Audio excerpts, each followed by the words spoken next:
seats. Remember those old wooden seats with the metal and wood? They had the slats in them. And everybody, by the game, they'd grab it and bang it. They went through that stadium. There was the echo of the bang. You remember those things? You have those memories? And they tore it down. And this is, Jalen, you got this one.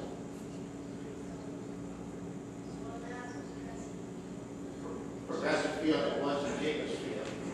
1994, they opened Jacobs Field. You know what? Jacobs Field has playgrounds in it.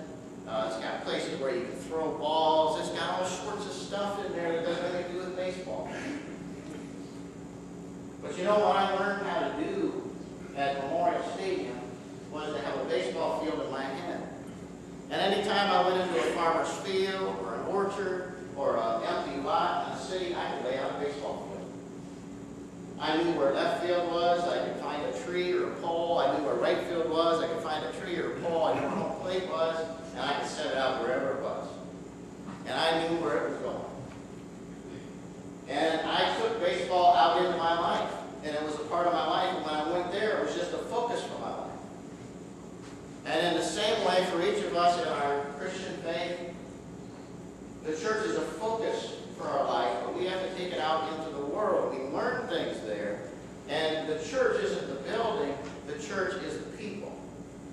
And the ministry that takes place in a place like this also takes place in our own personal lives. Does anybody know who that is? You know that story? Osceola McCarty, you know her? She's from Hattiesburg, Mississippi. And she passed away in 1998 at the age of 91. She made her living washing clothes. And she saved $150,000. And when she was 87, she figured she wasn't going to live much longer. So she gave it all away to a college in Mississippi. And she said that she did that because she wanted other people to have things that she didn't have. You imagine all the years of her life that she had to work. Imagine what opportunities she would have had to make $150,000 over her life. She saved it and gave it away. She carried the Olympic torch. Remember that? Remember that? They carried the Olympic torch.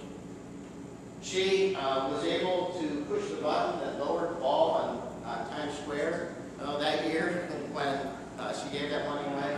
Ted Turner heard about her story, and he decided, remember that was the whole time the Time Warner thing, when he made that money. He gave $1 billion away because he heard of Osceola McCarty.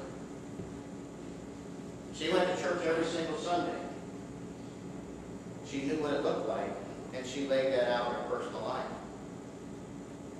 She didn't stay in a fortress, she went out into the frontier.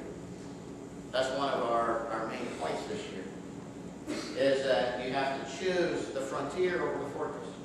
You have to choose to take the message out into the world and to live it instead of staying in the fortress.